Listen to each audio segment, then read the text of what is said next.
Welcome to Buckeyes Tomorrow Morning for Friday, October 25th. I'm your host, Tom Orr. The Nebraska game is in 1 day. The game against Michigan in 36 days.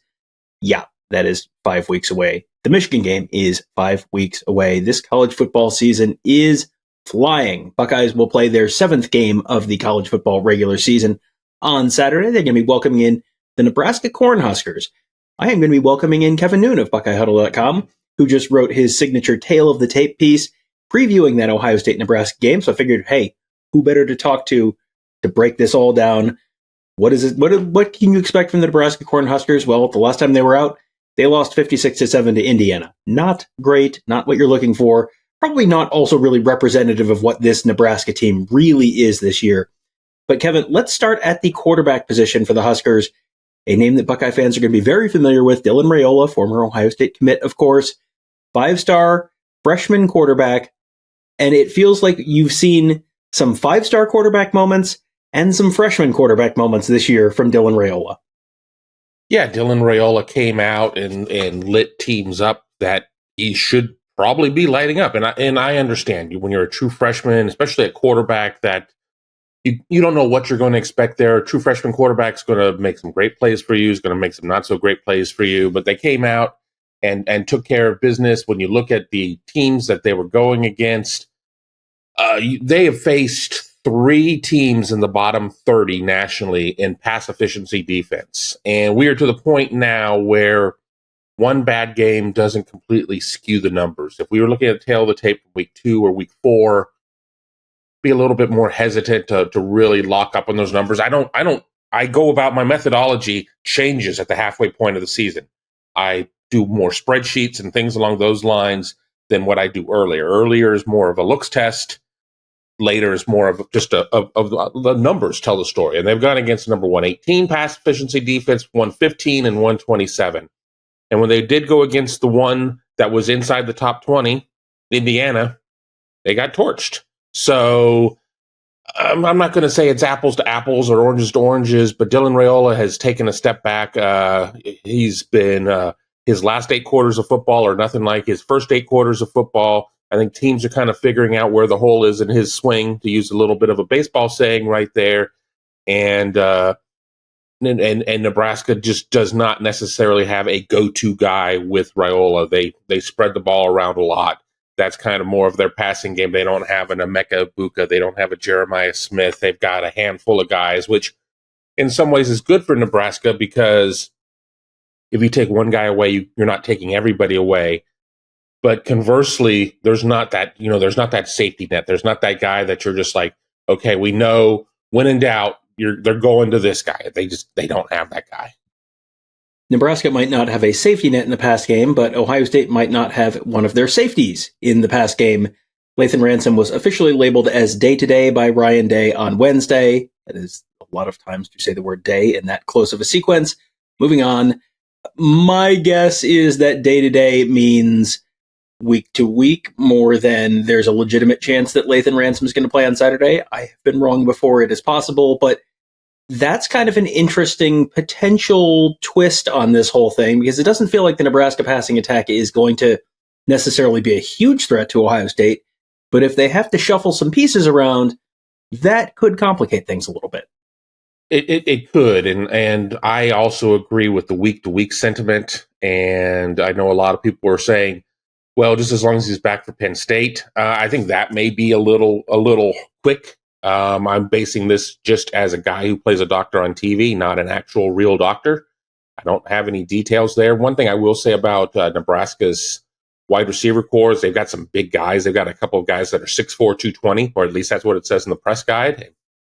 Who am I to doubt that? But what do you do without Lathan Ransom? I mean, how do you go about this? I mean, we've heard Jalen McLean's name mentioned as a young guy. We've heard, shifting some things around on Lorenzo Styles Jr. I mean, obviously, we look at last year, and Malik Hartford seemed like he was going to be the next man up before Ohio State went out and got Caleb Downs. I mean, do you sit there and do you slide Jordan Hancock into a little bit more of a position? I don't know if I have the answers right there. I think that one of the biggest things that Ohio State needs to make sure that it maintains, though, is a level of physicality, because while I'm not necessarily losing a lot of sleep over the Nebraska passing game, they will complete some passes. And whether it's Isaiah Nair or whether it's Jamal Banks, I mean, both these guys again are listed at 6'4", 220. And if you're 6 foot on a good day, 180 pounds, you're going to have a hard time bringing these guys down. I guess the next question is, how hard will it be to bring down the Nebraska rushers in the rushing attack? And that's an area where the Huskers have not been great. They are 95th in the country in average yards per rush, just 3.71 yards per carry. Just for comparison's sake, the Buckeyes, 5.93. So, a couple extra yards every time you run the ball, that's going to add up over the course of the game. Is that an area where, I mean, this is an area where Ohio State has been okay this year. They haven't gotten gashed on the ground. It feels like that's going to be an area where Nebraska is probably going to struggle to move the ball in big chunks consistently. Yeah, Dante Dowdell allows the team 81 carries, 350 yards, and 5 scores. He's about half the production of the running game. I mean, you've got Ja'Cory Barney, I'm sorry, who has 3 scores, but that's all been in mop-up time. You wonder about what do you do with at least a physical quarterback that is Dylan Raiola. I'm not so sure on that one, but the rushing numbers have not been there. You're exactly right. When I put my numbers together before games started this week, so maybe some of the MAC games did there. I had them at 99th in terms of yards per attempt. So, or not yards per attempt. I'm sorry, just the yards per game. I don't think that they're going to have a lot of success running the ball, and Ohio State will be able to do what it wants to in regards of being able to say, look, we are not going to let you beat us running the ball. We're going to take the run away, and we're going to force you to go to the air. And when you're doing that with a true freshman, that's just generally not good. And I don't care who the true freshman is. We don't see that happen all that often. So I think that, if I were saying plus or minus for Ohio State in terms of what it's going to do against that rushing game, I'm going to give Ohio State 2 pluses because I think that it is a mismatch.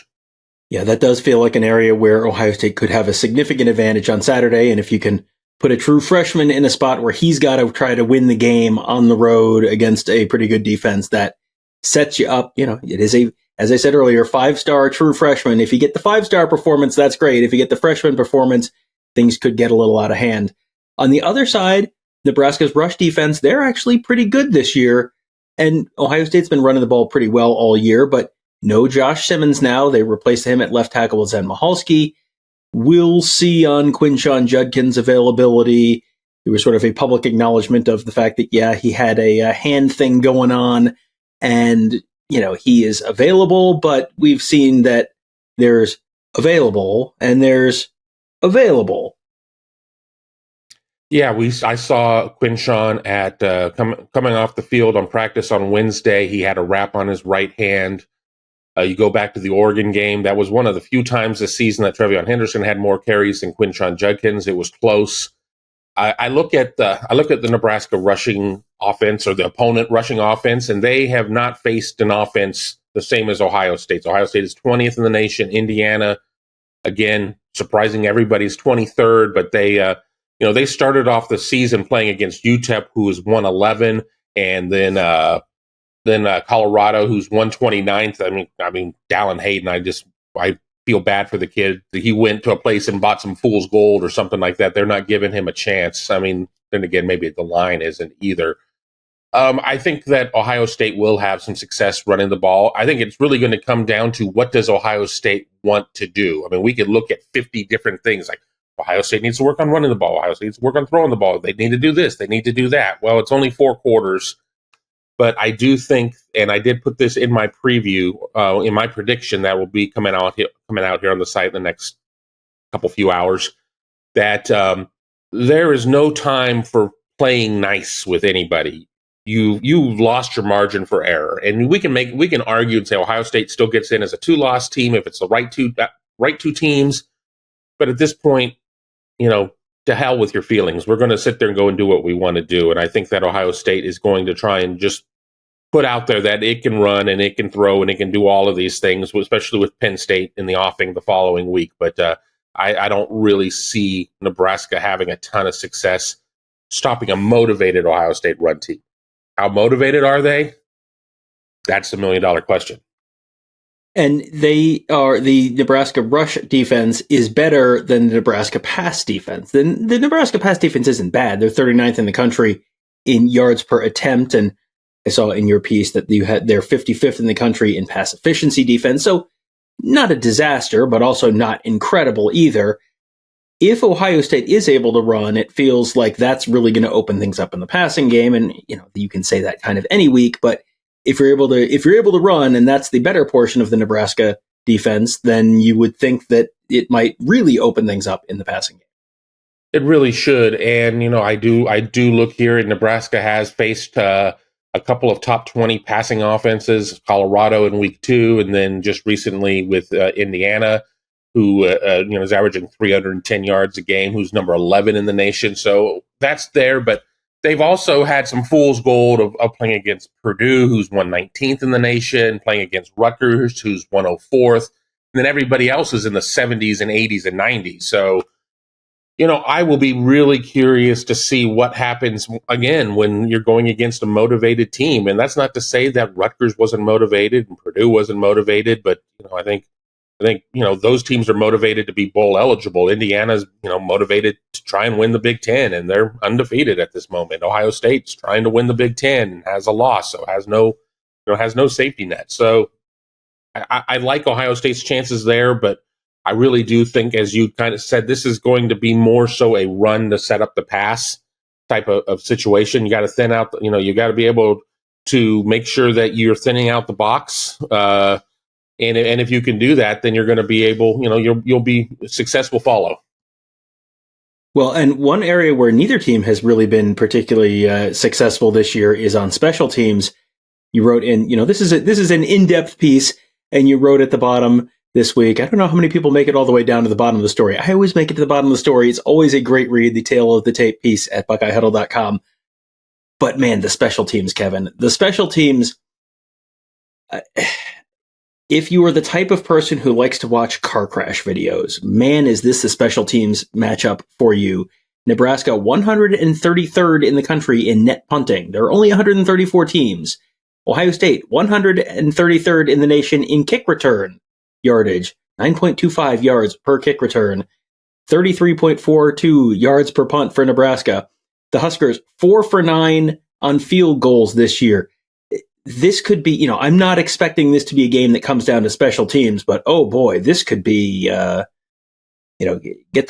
this could be a circus. I like that you use the term car crash, but I can assure you nobody's going to get hurt because neither of these special teams units are going to be moving quickly enough for injuries to occur. It is a mess. Ohio State had a special teams snafu that, everything kind of counts up. It, drops in the bucket against Oregon when after a penalty, Oregon was able to kick off 15 yards up and did the old line drive special, onside type of kick and recovered it. And that, really could have been the difference in the game. And not to say that we know that Ohio State would have scored on that drive and changed the geometry of everything, but it is real. And I was hard pressed to say, I'm going to find a team out there that's worse than Ohio State just in terms of these metrics on special teams. But here's Nebraska, and they're brutal. They are brutal because you mentioned 133rd in net punt, but they're 101 in kick return and 95 in punt return. And so I think it would be in Ohio State's favor just not to have to kick, to kick field goals or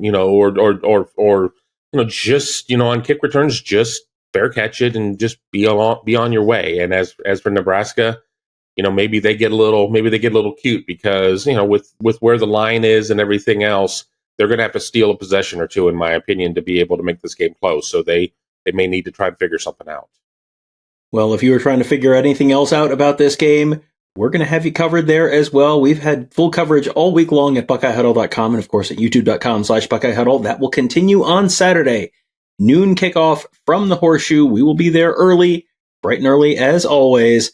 You have your usual pregame show. And then, of course, as soon as the game's over, we will have your post-game show as well. Should be lots to talk about as the Buckeyes will hope, we'll see if they are certainly hoping we'll be improving to 6-1 and bowl eligibility, and then be taking a little bit of a look ahead at what should be probably a top 5 matchup against the Penn State Nittany Lions in Happy Valley the following Saturday. And of course, also dependent on how things go between Penn State and Wisconsin on Saturday night. But we'll worry about that when we get there. As for now, plenty of stuff to look forward to at BuckeyeHuddle.com. Full coverage of the Buckeyes and Huskers, and then full coverage of all the excitement to follow. We have a deal running right now where your first month, $4.99, and I will do the math for you. Your first month right now gets you into the week of the Michigan game. There's going to be a lot of stuff to talk about. Penn State week, Buckeyes playing at Wrigley Field, Indiana suddenly looking like they might be a college football playoff contender, and yes, those Michigan Wolverines as well. Lots to talk about, all at BuckeyeHuddle.com. We hope to see you there. That will do it for today. Thank you guys all for joining us. Have a great day. We'll talk to you tomorrow.